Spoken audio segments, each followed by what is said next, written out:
तो हेलो बच्चों, क्या हाल है आप सभी का? अच्छा। बहुत बढ़िया। तो आज हम लोग पढ़ने वाले हैं संस्कृत, और मेरे हाथ में जो किताब है ये कक्षा 4 की है, संस्कृत सुधा। और इसमें हमको पढ़ना है बच्चों पाठ 6 को हम संस्कृत में कहते हैं बच्चों षष्ठ। षष्ठ माने होता है 6। और आज का हमारा जो शीर्षक है, जो पाठ का नाम है, जो टाइटल है वो वर्षा काला है। क्या है? वर्षा। थोड़ा सा हम लोग टाइटल पे अपने फोकस कर लेते हैं। जरा मुझे बताओ, अभी इस समय आजकल क्या हो रहा है? सुबह शाम दोपहर में कभी गर्मी होती है, फिर आसमान में बादल छाते हैं, और क्या होने लगता है अचानक से? वर्षा। बहुत बढ़िया, वर्षा। तो ये जो ऋतु या काल जो समय चल रहा है, ये वर्षा ऋतु है। बात समझेंगे? काल माने समय होता है बच्चों। काल माने क्या होता है? समय। और जो यह ऋतु चल रही है वह ऋतु है वर्षा ऋतु। बच्चों, ऋतुओं को बांट करके अलग अलग भागों में या मौसम को बांट करके पढ़ा जाता है। अच्छा, मौसम शब्द जब मैंने कहा तो जान लें, मौसम को अंग्रेजी में वेदर कहते हैं, और ऋतु को अंग्रेजी में सीजन कहते हैं। रेनी सीजन यानी वर्षा काल या वर्षा ऋतु। मौसम क्या है बच्चों? मौसम किसी जगह की वायुमंडलीय दशाओं का योग होता है जो कि अल्पकालिक होता है। जो कि अल्पकालिक होता है, यानी कुछ समय बाद वो क्या कर जाता है? बदल जाता है। और इसी मौसम से संबंधित एक शब्द और है बच्चों, इसी मौसम से संबंधित एक शब्द और है जिसको हम कहते हैं जलवायु। क्या कहते हैं? जलवायु क्या है बच्चों? किसी वायुमंडलीय दशा का दीर्घकालिक योग है। दीर्घकालिक योग। अच्छा, वायुमंडलीय दशाएं मतलब क्या क्या होती हैं? जैसे कि वर्षा हो गई, जैसे कि ओस हो गया, दिन हो गया, ताप हो गई, प्रकाश हो गया, है ना। ये सारी चीजें वहां की जो है वायुमंडलीय दशाएं होती हैं। अब हम थोड़ा सा इस पे फोकस कर लें कि अभी मैंने आपको कहा ऋतु और मौसम ये बदलता रहता है। ठीक, कैसे बदलता है थोड़ा सा उस पर फोकस कर लेते हैं जल्दी जल्दी। बच्चों, हम देखेंगे कि हमारी जो पृथ्वी है, यह पृथ्वी हमारी 23.5 अंश अक्षांश पे क्या करी हुई है? अपनी धुरी पर झुकी हुई है। और एक चीज, ये पृथ्वी झुकने के साथ साथ अपने स्थान पर अपने ही परितः अपने धुरी पे घूम जाती है। इस क्रिया को परिभ्रमण कहते हैं, अर्थात अपने ही धुरी पे अपने चारों तरफ घूम जाना। जब यह घूमती है बच्चों, तो जो भाग सूर्य के, ये देखो सूर्य, जो भाग सूर्य के सामने पड़ता है उस भाग में बच्चों दिन हो जाता है। क्या हो जाता है? और जो भाग सूर्य के पीछे पड़ता है उस भाग में रात हो जाती है। क्या हो जाता है? रात। ठीक इसी प्रकार से बच्चों, जब पृथ्वी अपनी धुरी पे घूम रही होती है तो वह घूमते घूमते सूर्य के चारों ओर उसका एक चक्कर भी लगा लेती है। जब सूर्य का चक्कर लगा रही होती है तो इस क्रिया को हम परिक्रमण कहते हैं। परिक्रमण कहते हैं। और जब सूर्य की परिक्रमा पृथ्वी कर रही होती है तो इस दौरान बच्चों ऋतुएं बदलने लगती हैं। ऋतु परिवर्तन होने लगता है। जो भाग सूर्य के सबसे निकट होता है और सूर्य के सामने होता है या सूर्य के लंबवत रहता है, उस भाग में गर्मी पड़ने लगती है। क्या पड़ने लगेगी बाबू? गर्मी। अब बच्चों, जहां गर्मी पड़ेगी वहां पे जल वाष्पन अधिक होगा, अर्थात वाष्प अधिक बनेगा, और कुछ समय के पश्चात वह वाष्प ऊपर उठ के जाएगा, वायुमंडल में जो विद्यमान धूल धुआं इत्यादि है उनके साथ मिल जाएगा, मिलकर वह संघनित होगा, संघनित होकर के बूंदों के रूप में टपकना शुरू हो जाएगा, अर्थात वर्षा होने लगेगी। तो गर्मी के बाद हम देखते हैं बच्चों वर्षा भी शुरू हो जाती है। ठीक इसी तरह से जब पृथ्वी सूर्य के चारों ओर घूम रही होती है तो जो भाग सूर्य के सामने पड़ा वहां तो गर्मी रही, लेकिन जिस भाग पे सूर्य की किरणें तिरछी पड़ रही हैं, अर्थात ये ध्रुवीय क्षेत्र, यहाँ किनारे किनारे, तो यहाँ पे क्या पड़ेगा बाबू? यहाँ पे ठंडक पड़ेगा। क्या पड़ेगा? ठंडक पड़ेगा। यहाँ ठंडी होने लगेगी, ठंडक पड़ने लगेगा। और जो भाग एकदम से पीछे होगा सूरज की किरणों के विपरीत क्षेत्र में होगा, वहां तो बहुत अधिक ठंड पड़ेगी। और यह समय समय पर होता रहता है बच्चों। जब उत्तरायण और दक्षिणायन पृथ्वी होती है तो जो भाग सम्मुख रहेगा वहां गर्मी पड़ेगी, और जो भाग उससे विमुख रहेगा वहां पे ठंडक पड़ेगा। तो आपने जाना कि दिन और रात यानी दैनिक ताप में जो अंतर होता है वह परिभ्रमण के कारण होता है। और जो हमारी ये ऋतु बदल रही है, अभी मैंने बताया ना कि मौसम की तरह तुम भी बदल तो न जाओगे। तो जब ऋतुएं कैसे बदली, मौसम कैसे बदला? परिक्रमण के दौरान जब वह सूर्य की परिक्रमा कर रही होती है तो ऋतु परिवर्तन होने लगता है। तो दो प्रश्न हम लोगों का तैयार हुआ कि दिन और रात कैसे हो रहा है? पृथ्वी का अपने धुरी पर घूम जाने से। और ऋतुएं कैसे बदल रही है? जब पृथ्वी सूर्य का चक्कर लगा रही होती है। फिर एक टर्म और आया बच्चों वर्षा। क्या आया है? वर्षा। अभी मैंने आपको बताया कि वर्षा काल भी एक ऋतु है, एक मौसम है। ठीक, मौसम परिवर्तन कैसे हुआ वो भी बता दिया, परिक्रमण की क्रिया के परिणाम स्वरूप।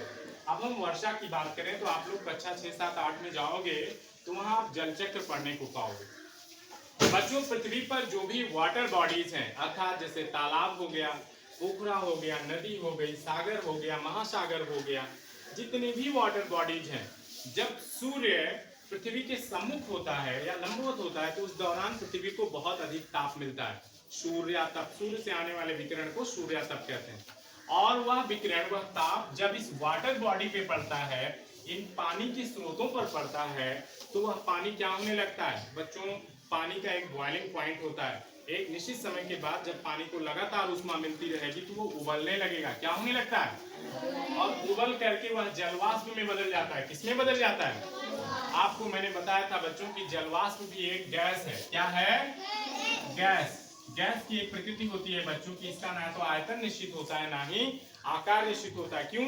क्योंकि इसके अणु बहुत दूर दूर होते हैं और इसमें अंतरा आणविक बल बहुत कम पाया जाता है। बहुत अच्छे। अब हुआ क्या, ज्यादा गर्मी पड़ेगी तो यहाँ निम्न वायुदाब उत्पन्न हो जाएगा। निम्न वायुदाब उत्पन्न हो जाएगा अर्थात गैसें हल्की होकर के ऊपर उठ जाएंगी। कहाँ उठ जाएंगी? ऊपर। और अभी आपको बताया कि जलवाष्प भी एक तरह की गैस है। अब ये जलवाष्प जब ऊपर उठा बच्चों, ऊपर उठ करके हमने देखा कि यहाँ पर धूल, धुआं इत्यादि जो ऊपर उठ के पहले से गए थे, उस पर जा करके ये जलवाष्प की बूंदें टिक जाती हैं और टिकना शुरू कर देती हैं। और फिर ये बच्चों बादल का रूप ले लेता है। किसका रूप ले लेता है?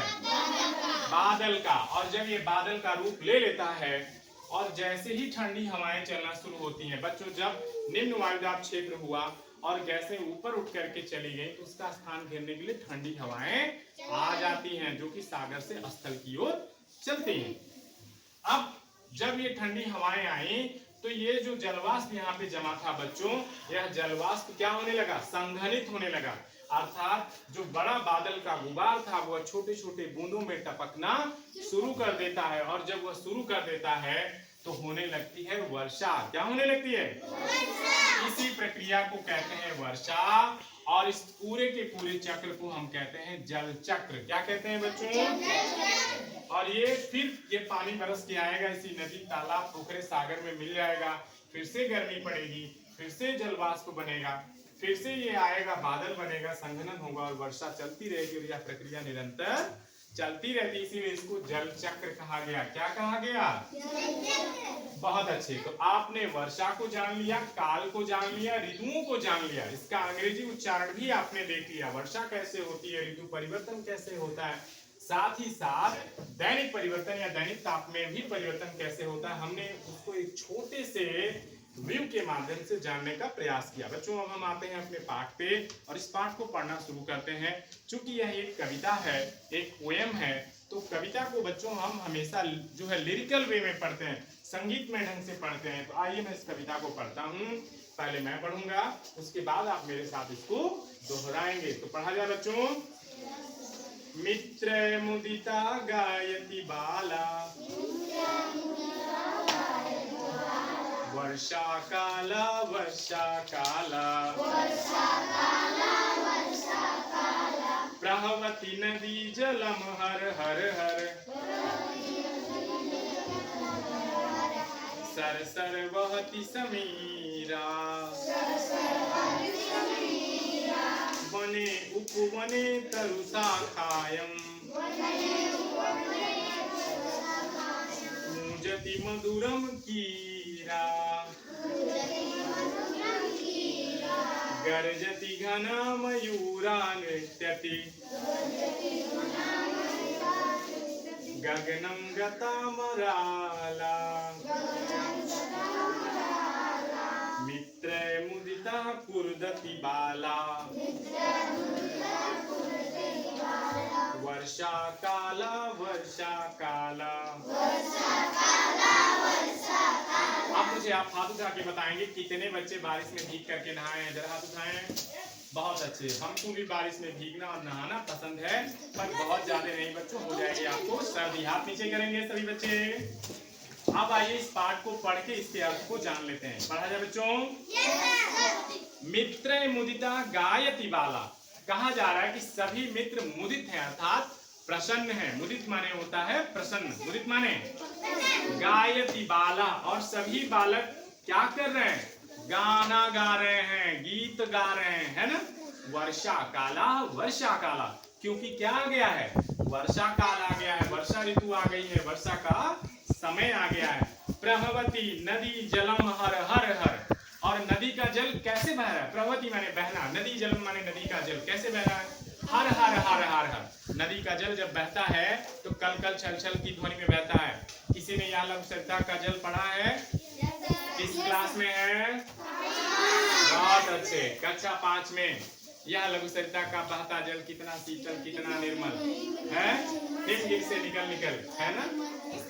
कल कल चल, कल कल निनाद, कल कल छल छल। ठीक है, आगे देखेंगे। सरसर वहति समीरा, समीर माने हवा, वहति माने होता है बहना, और हवा कैसे बह रही है? Sir sir sir sir. आपने जब कक्षा 1 में रहे होंगे तो आपने कविता पढ़ा होगा, सर सर सर सर उड़ी पतंग, पर पर पर पर उड़ी पतंग, इसने काटा उसने काटा, खूब लगाया सैर सपाटा, अब लड़ने में जुटी पतंग, है ना। आगे देखेंगे। वने उपवने तरु शाखाएं, वने उपवने, वन और बगीचे में। वन माने होता है बच्चों वन और बगीचा। वन में जहाँ ढेर सारे लकड़ियां और पेड़ होते हैं, पौधे होते हैं, वह बड़ा क्षेत्र वन है, और उसी का छोटा क्षेत्र क्या कहलाता है? बगीचा। तो वन माने जंगल, उपवन माने बगीचा होता है। बने उपवने तरु शाखाएं, बने उपवने, पेड़ की जो शाखाएं हैं, तरु माने पेड़ होता है, पेड़ माने तरु माने पेड़ होता है। ठीक, तो जंगल और बगीचे के जो पेड़ हैं उनकी शाखाओं पर कूजति मधुरम कीड़ा, कीड़ा, कीड़ा माने तोता होता है, कीड़ा माने क्या होता है? तो उनकी शाखाओं पर तोता क्या कर रहा है? मधुर ध्वनि निकाल रहा है, चहचहा रहा है। आगे देखें। गर्जति घना मयूर नृत्य, गर्ज माने गरज रहा है, घन माने बादल होता है, मेघ माने भी बादल होता है। तो घन और मेघ एक दूसरे के क्या है? पर्यायवाची। बहुत बढ़िया। और एक चीज, कल पिछली बार मैंने आपको बताया था, जितने भी जल के पर्यायवाची हैं, जरा ध्यान दें, जितने भी शब्द जल के पर्यायवाची हैं, अगर उसमें ज लगा दें तो वह कमल का पर्यायवाची बन जाएगा, और अगर द लगा दें, द, अगर दा लगा दें तो वो बादल का, जैसे नीर माने जल, जल अर्थात पानी, और अगर हम ज लगा दें नीरज, तो नीरज माने क्या हो जाएगा? कमल। लेकिन अगर इसी नीरज में बच्चों द लगा दें, नीरद, तो नीरज माने हो जाएगा बादल। क्या हो जाएगा बच्चों? बादल। बहुत अच्छे, याद रखिएगा। तो एक आपका पर्यायवाची देखो आसान हो गया ना, कि आप केवल जल का पर्यायवाची याद कर लीजिए तो आपको कमल और बादल के भी पर्यायवाची याद हो जाएंगे। आगे देखें। गरजति घना मयूरा नृत्य, घन गरज रहे हैं अर्थात बादल गरज रहे हैं, और मयूरा नृत्य कर रहे हैं। मयूर माने मोर होता है, नृत्य माने नाचना। गगनम गतामराला, और गगन माने आकाश में, गगन माने आकाश। तो देखो दो पर्यायवाची फिर मिल गया हमको, गगन, आकाश, नभ, अंबर, है ना। ये सब किसके पर्यायवाची हैं? आसमान, आकाश के।